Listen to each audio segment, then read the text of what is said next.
Урматтуу Мирбек Иманкадырович, сиздин баяндамаңызды уктук кеңири. Негизи мыйзам долбоорун буга чейин биринчи окууда концепциясын кабыл алганбыз. Бир топ биздин да урматтуу коллегаларыбыз дагы өз сунуштарын бериптир. Ошого утурлай эле негизи мыйзам долбоорунун маңызы жакшы, бирок ошого утурлай бир эки тактоочу суроолор. Бүгүнкү күндө Мирбек Иманкадырович, сиздер бул берген маалыматыңыздарда коомдук талкуу өттү, эч кандай суроо талап коомдук талкууда келген жок деп жазыпсыздар да. Канча жолу, канча кишиден турган топ иштеди, канча отурум болду? Кайсы райондордо?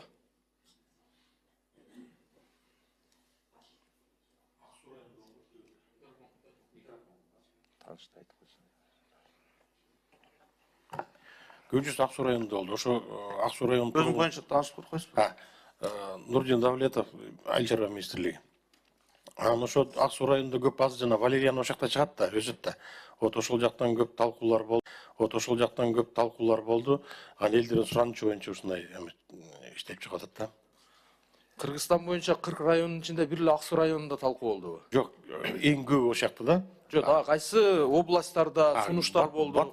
Баткенде болду, Чүйдө өтүп аттык. Мен өзүм барып окууларды жана Фирола боюнча өтүп аттым, анан чогуусунда өткөрүп аттык да окууларды. Анан Чүй областында болду, Баткен областында болду, Ош областында болду, бардыгын жагдай болду. Ошо Акталага эле жеткен жокпуз, а так бардыгында эле болду. Нурдин Турарович, сиз жетекчилик алып өткөздүңүз да бул отурумдарды? Туура. Ошол жерде биздин жөнөкөй фермерлерден же болбосо кайсы бир дарыгерлерден сунуштар түштүбү мындай конкреттүү түрдө? Эми бул жанагы айтып атпайбыз, жана дары чөптөр бар, дикорастущий жапай түрүндө болуп атпайбы? Ошол аябай кыйынчылык келтирип атат да. Анан бул азыр кичине Польша алчы, Валериан алчы Ак Суу районунан. Анан ошол бул СВОга байланыштуу кичине токтоп калды. Анан булар жана дикорастущий болгондон кийин аркы жактан штраф алып эле ушуну кыйналып атпайбы элдерчи? Анан ошон үчүн ушуну айыл чарба өсүмдөрүндө ансыз деле өстүрүп атат. Өзүнүн жерлеринде, үлүш жерлеринде, огороддорунда айыл өкмөттөрдөн жер алыпчы. Фонддун жерлерин өстүрүп атышат. Анан эми ушуну закондоштуруп койсок туура болот эле деген ойдо. Рахмат. Бүгүнкү күндө анализ кылдыңыздарбы? Канча түр дары өсүмдүк бүгүнкү күндө бизде өсүп атат? Так, бүгүнкү күндө жанагы Валериан өсүп атат, шалфей өсүп атат, анан Арнебия сураныч бар. Фирола деген өсүмдүктү бул 2024-жылы распоряжение чыгарып туруп, яны интродукция кылдык, котордук да, жана жапай түрүнөн айыл чарба өсүмдүгүнө. Анан ушул жерде мына ушул шафранды суранып атат. Бул азыр облипихада өсүп атат Кыргызстан боюнчачы. Облипиханы да өстүрүп атышат. Бул жерде Минздравтан барбы өкүл? Жокпу Минздравтан? Жок, бул мыйзам долбооруна тиешеси барбы жокпу өзү негизи? Жок, ооба, эми кайсы бир деңгээлде суроолор болуп калышы мүмкүн да эми бул. Эртеңки күнү эми бул дары өсүмдүктүн негизги бул эми сырьё катары болгондон кийин эртеңки күnkү пайдалуу жактары кандай болот? Ошондуктан бул конкреттүү түрдө Минздравтын дагы өкүлчүлүгү болуш керек эле. Тиешелүү суроолорго жооп бериш керек эле. Жокпу? Ошону бир эске алып койсоңор, жыйынга чакырып туруп, себеби биздин коллегалардан дагы сунуштар болуп калышы мүмкүн. Так, Мирбек Иманкадырович, сиз айтсаңыз, буга чейин эми бул мыйзам долбоорун жалпылап алып чыгаардын алдында ошол Минздравтын өкүлдөрү менен талкуу өткөнбү? Туура, бул саламаттык сактоо министрлиги менен талкуу өткөн, макулдашуулар өткөн процедураны. Ошол жерде алар сунуштаганбы? Мисалы азыр бул жакта Нурдин Турарович бир 3-4 атты атап кеттиңиз, мисалы дары өсүмдүктөрдүн. Эгерде бул мыйзам долбоору кабыл алынып кала турган болсо, практикада иштеп баштаса, сиздердин мониторинг боюнча канча данага чейин жетиши мүмкүн? Канча түр дары өсүмдүк пайдаланышы мүмкүн? Силердин алдын ала маалыматыңар боюнча. Биз мыйзам долбоорунда 16 түрүн сунуштап атабыз. Бирок мына меники кесиптештерим айтып кеткендей, азыркы күндө бир 7-8 продукцияны өстүргөнгө биздин дыйкандар өстүрүп атышат. Ошондо эгерде 16 менен эле чектелбей, андан да көбөйүшү мүмкүнбү? Көбөйүшү мүмкүн, анда биз мыйзамга өзгөртүү толуктоорду кайра киргизишибиз керек болуп калат. Ошол жерде эми эгерде саламаттык сактоо министрлиги менен макулдашылган болсо, эртеге эми дагы жаңы жагдайлар чыгышы мүмкүн да. Мисалы 17-чи, 18-чи болуп ар бир дары өсүмдүк үчүн кайрадан мыйзамды өзгөртүүгө кандай болуп калат? Ошол жактардын да кеңири форматта эске алсаңар болмок. Биз эми бул дары чөптөр болгондуктан муну биз кылдат карап, ошо саламаттык сактоо министрлиги менен макулдашып анан киргизип атабыз да. Бүгүнкү күндө ошо 16 түрү биз ойлоп атабыз жетиштүү эле Кыргызстанга. Эгерде дагы бир кандай да бир сунуштар болсо, аны биз өзүнчө карап чыкканга даярбыз. Бүгүнкү күндө эгерде мыйзам кабыл алынып иштей турган болсо, бизде дагы кандай тоскоолдуктар болушу мүмкүн укуктук жактан? Бүгүнкү күнгө чейин болуп келип атат. Бүгүнкү күндө ошо укук жактан ошо айыл чарба жерлерин эле иштетүүгө мүмкүнчүлүк болгон эмес. Ал башка баягы мындай айтканда тоскоолдуктарды көргөн жокпуз. Бүгүнкү мисалы сиздер азыр маалыматыңызда айткандай, кайсы дыйкан болбосун өстүрсө боло береби? Же ага дагы өзүнчө бир жанагындай кооперативдер же бир дагы бир лицензиясы бар, өзүнчө бир нормалар камтылабы? Жок, бул жерде айыл чарба багытындагы категорияга киргенден кийин каалаган дыйкан өстүрө берет өзүнүн тартиптерине жараша. Бул дары өсүмдүктөрдү массовый түрдө айдала турган болсо, жер кыртышы бузулбайбы? Жок, бузулбайт. Ал жактарын карадыңыздар да, Карашты. Тиешелүү корутундулар бар да. Бар. Мен эми айтайын дегеним бул жерде мындай кайсы бир деңгээлде так жазсак да, себеби азыркы күндө мына сандан сапатка өтөбүз деп канчалаган дыйкандарга ар кандай жеңилдиктер берилип атат, ар кандай шарттар түзүлүп атат. Ал жагы жакшы. Бирок ушуга утурлай эле бул фармацевтикага сырье даярдоо бул бир топ дыйкандардын дагы экономикалык жактан мындай көтөрөт да бул жагы. Мисалы ошол эле жөнөкөй жүгөрү айдаса, же болбосо дагы башка бир жашылча жемиш айдаганга караганда бунун эффективности жогору болуп кетиши мүмкүн. Бул жакшы көрүнүш. Бирок ошого утурлай эле кандай шарттар түзүлөт? Мисалы жөнөкөй дыйкан 10 сотка жерге эккен менен баягы кооперативдин 10 гектар жерге эккенин айырмасы өтө чоң болот. Ого өзүнчө бир подход керек болот да. Бул дары чөптү да мурдагы эми бул талааларда жапайы өсүмдүк катары колдонулуп келген. Азыр эми толук кандуу мыйзамдашкандан кийин суга тайдуу жерлерине же болбосо жанагы кайракы жерлерге айдалабы кандай болбосун мурдагыдан эми айырмасы болот да. Ошондуктан кийинки эми буйрусам ал мыйзам иштеп баштагандан кийинки бир 5 жылдык 10 жылдык алдын ала чаралар да эске алынды ошолор боюнча?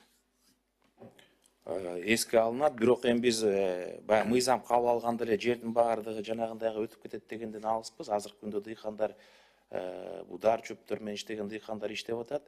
Биз поэтапно, жылына поэтапно план койдук. Поэтапно көтөрүш, мисалы Ферула программасы кабыл алынган, ошол сыяктуу эле ар бир өсүмдүк боюнча поэтапно программа иштеп чыгабыз. Мисалы мындан 2 жыл мурда ушул Ферула өсүмдүгү жаңы башталганда бир эле жалгыз Ферула үчүн канча көйгөй болгонда, канча дыйкандар мисалы келип туруп гектарлап эгишип, андан кийин аны укук коргоо органдары же болбосо сиздердин департаменттер барып текшерүү иштери болуп мындай жалпы эле коомчулукта бир топ жанагы мындай кыйынчылыктар туулган да. Азыр эми бул жерде сиздер 16-ны атап келип атасыздар, ошого алдын ала иш-чаралар өттүбү? Мен айтайын дегеним, эгерде эртең мыйзам кабыл алынып кала турган болсо, биринчи кезекте айыл чарба министрлиги, райондогу рубарлар жана ошондой эле айыл өкмөт аягында барганда дыйкандар даярбы ушул нерсеге? Даярбыз, анткени биз ошо сиз айткандай рубарлар менен айыл чарба министрлиги ар бир өсүмдүк боюнча мониторинг жүргүзүп отурабыз. Планга киргизип, бул айыл чарба өсүмдүгү болбогондуктан биз бүгүнкү күндө планга да киргизчү эмеспиз, мониторинг да жүргүзчү эмеспиз да. Азыр мынакей мыйзамдын негизинде айыл чарба тармагында өсүмдүктөргө кирет, биз толугу менен контроль кылабыз бул боюнча. Бүгүнкү күндө бир дагы дары өсүмдүк бизден да официалдуу түрдө өндүрүлбөйт,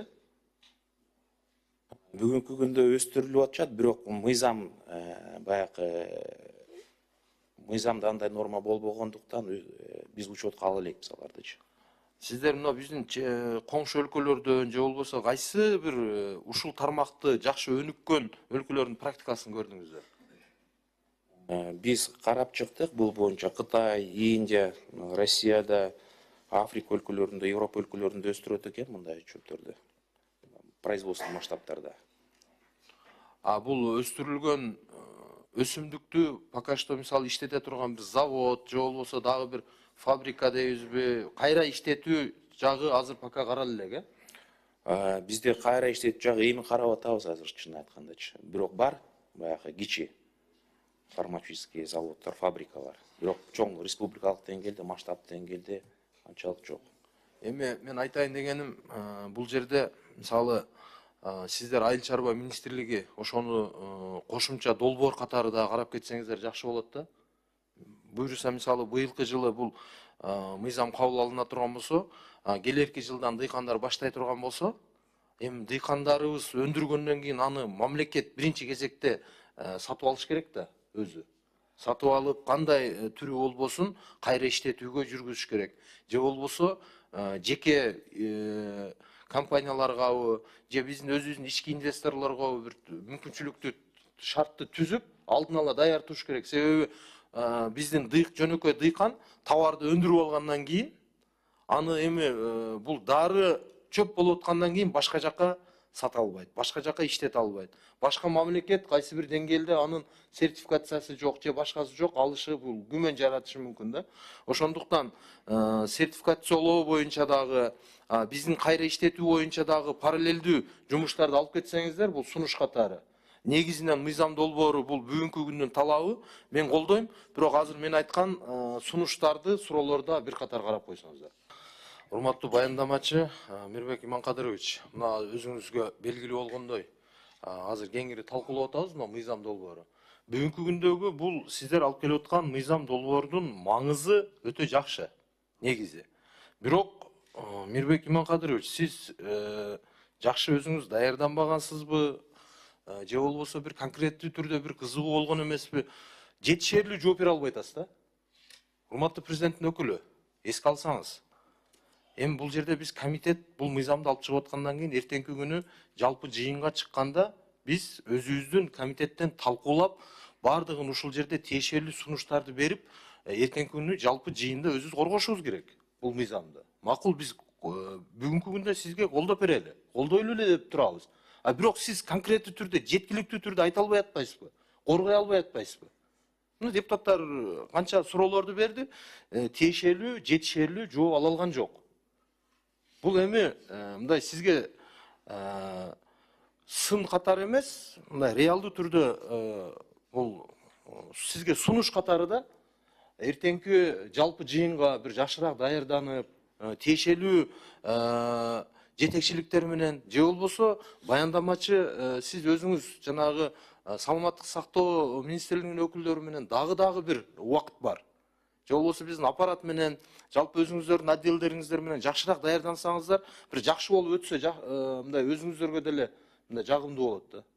Эртеңки күнү жалпы жыйынга чыкканда биздин жалпы коллегалардын суроолорунда бул негизги көйгөйлүү маселе. Суроо дагы көп болот.